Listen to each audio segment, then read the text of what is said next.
नमस्कार दोस्तों, मैं हूं अथर्व सेन काजमी और काजमी लर्निंग सेंटर में आप सभी का स्वागत है। दोस्तों, आज हम बात करेंगे साइक्लोन टॉकटे की।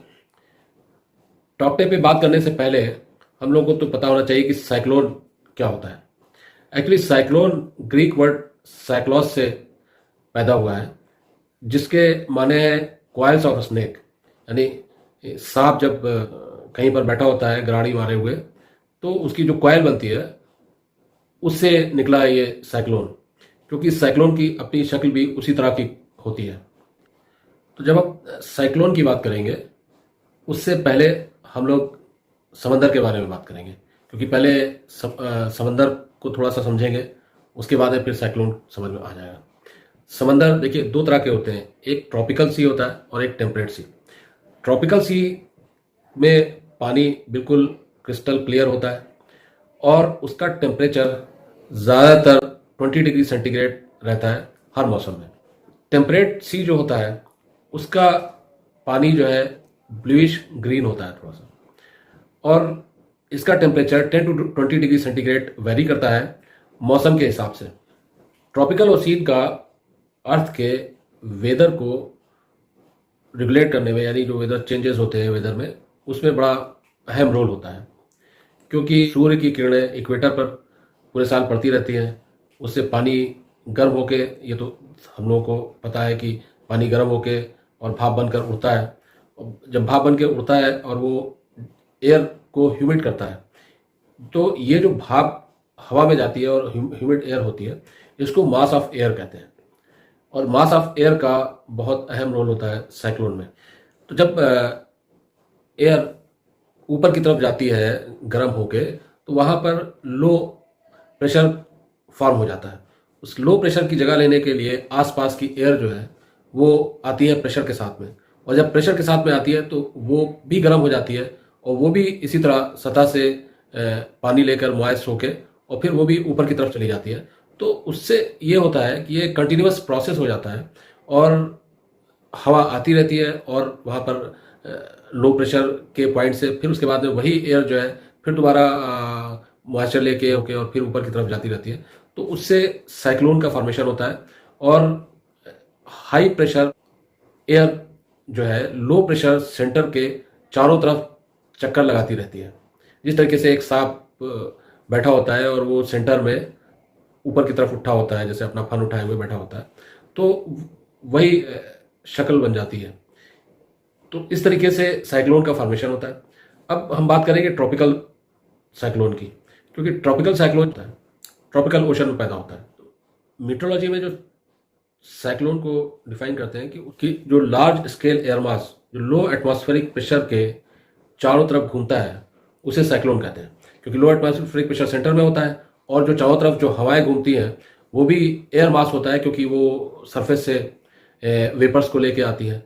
तो पूरी की पूरी ये एयर जो है वो ह्यूमिड होती है और वो सेंटर में लो प्रेशर के चारों तरफ घूम रही होती है।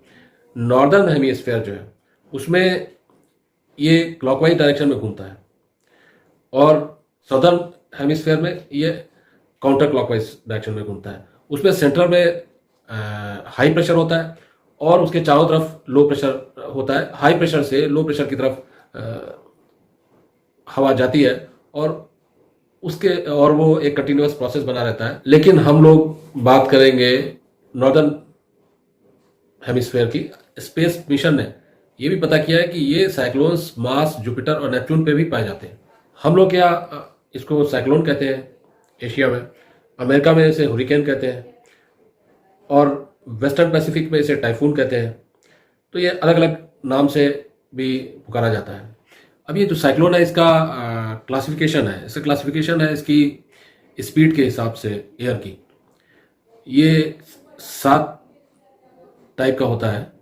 जो फर्स्ट कैटेगरी है वो 31 किलोमीटर पर आवर की स्पीड होती है, जिसे दूसरा जो है उसे डिप्रेशन के नाम से कहते हैं, वो 31 टू 49।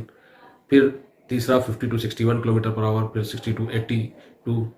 फिर सीवर साइक्लोनिक स्टॉर्म जो होता है वो 89 टू 100 किलोमीटर पर आवर। फिर वेरी सीवर साइक्लोनिक स्टॉर्म जो 119 टू 221 किलोमीटर पर आवर की स्पीड से होता है। और सबसे ज़्यादा जो खतरनाक होता है वो सुपर साइक्लोनिक स्टॉर्म होता है, जो 222 kilometre per hour and above. अभी जो टॉक्टे था ये वेरी सीवियर साइक्लोनिक स्टॉर्म था और ये आता था 119 टू 221 किलोमीटर पर आवर की स्पीड में।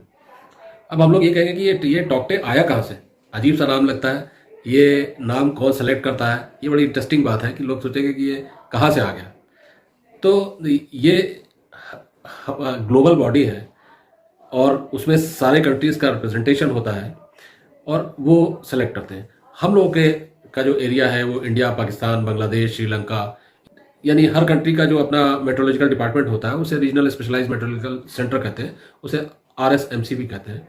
और उसके अलावा ट्रॉपिकल साइक्लोन वार्निंग सेंटर्स होते हैं हर कंट्री में, वो सब मिल के एडवाइस करते हैं कि साइक्लोन का नाम क्या होना चाहिए। कि जितने भी कंट्रीज़ हैं सबका अपना अपना टर्न आता है और वो अपने टर्न के मुताबिक जो है साइक्लोन्स का नाम देते हैं, फिर एक लिस्ट बन जाती है। इवन जो आने वाले साइक्लोन्स हैं, जो साइक्लोन आएगा और वो नहीं बल्कि आगे साइक्लोन्स के नाम पहले से डिसाइड कर दिए जाते हैं। और ये इसलिए क्या आता है कि जब साइक्लोन आए तो जो वार्निंग्स दी जाती है, तो जो वार्निंग, जाहिर सी बात है मछुआरे भी होते हैं, वो मछली पकड़ रहे होते हैं, कहीं पे कुछ ऐसे लोग होते हैं जो नॉन टेक्निकल है। अब अगर टेक्निकल नाम दिया जाएगा तो उनकी समझ में ही नहीं आएगा, वो कंफ्यूज हो जाएंगे, परेशान हो जाएंगे।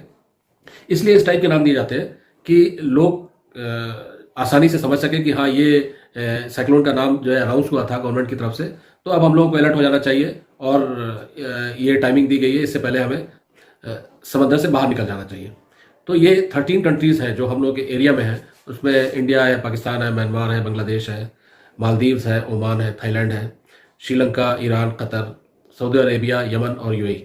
ये सारे कंट्रीज़ मिल के अपने टर्न के मुताबिक वो लोग आने वाले साइक्लोन का नाम देते हैं और फिर एक लिस्ट तैयार हो जाती है और फिर जब भी साइक्लोन आता है तो अल्टरनेटली वो नाम जो है सेलेक्ट कर लिया जाता है। हर बार ये एक जो यूज़ हो गया फिर अगला नाम, उसके बाद में। तो दोस्तों पहले तो बात करेंगे टॉक्टे की। टॉक्टे जो है ये नाम म्यांमार ने दिया। म्यांमार ने दिया कि ये टॉक्टे का मतलब होता है बहुत ही खतरनाक छिपकली। तो ये म्यांमार ने नाम दिया। अब अगला जो नाम है, जो अगला आने वाला है, उसका नाम है यास। यास ओमान ने दिया है। ये एक्सपेक्टेड है 22 से 26 मई को ये साइक्लोन आने वाला है, यास। और उसके बाद में जो अगला नाम है वो पाकिस्तान का सिलेक्ट किया हुआ है, उसका नाम है गुलाब। तो ये सारी चीज़ें पहले से डिसाइड होती है कि ऐसा ना हो कि लास्ट मोमेंट पे परेशानी हो और सब लोग अपना अपना नाम देने लगे। पता चला पाकिस्तान उसे किसी और नाम से पुकारे, इंडिया किसी और नाम से, बांग्लादेश किसी और नाम से, और साइक्लोन आ गए और सब अपने अपने नाम पुकारते रहे और कंफ्यूज रहे और डेथ्स काफ़ी हो गई और उससे काफ़ी नुकसान हो गया और समझ में ही नहीं आया कि पता चला 2 नामों से पुकारा है। कोई सोचेगा इधर टॉक्टे आ रहा है, दूसरा सोचेगा कि उधर से यास आ रहा है, कोई तीसरा सोचेगा उधर से गुलाब आ रहा है, तो वो भी एक कन्फ्यूजन क्रिएट हो जाएगा। तो इसलिए सबसे सारे कंट्रीज़ जो है मिल के ये पहले डिसाइड करते हैं और एडवांस में सारी चीज़ें डिसाइड हो जाती है और फिर उसके बाद में साइक्लोन को नाम दिया जाता है। टॉक्टे 14 मई को जनरेट हुआ और 19 मई तक इसका असर रहा। मुंबई, केरला, गोवा, गुजरात और कर्नाटका में काफ़ी तबाही मचाई और काफ़ी नुकसान हुआ। करीब 82 जाने गई हैं और इतने ही लोग अभी भी लापता हैं और करीब 2 लाख लोगों को अपना घर छोड़ के सेफ जगह पे शिफ्ट होना पड़ा। कर्नाटका में भी करीब 8 मौतें हुई हैं और वहाँ पर भी काफ़ी तबाही हुई है। इस साइक्लोन ने 114 किलोमीटर पर आवर की स्पीड से मुंबई को हिट किया, लेकिन इसकी speed 195 kilometre per hour 3 minute तक रही, फिर 220 किलोमीटर पर आवर 1 मिनट रही और फिर स्पीड धीरे धीरे घटती रही और जब ये मुंबई पहुंचा। तो दोस्तों जो लोग कोस्टल एरियाज़ में रह रहे हैं उनको थोड़ी सी अवेयरनेस होना चाहिए और उनको जब कभी भी वार्निंग ऐसी दी जाए उनको एहतियात करना चाहिए और टाइम के ऊपर समंदर से बाहर आ जाना चाहिए।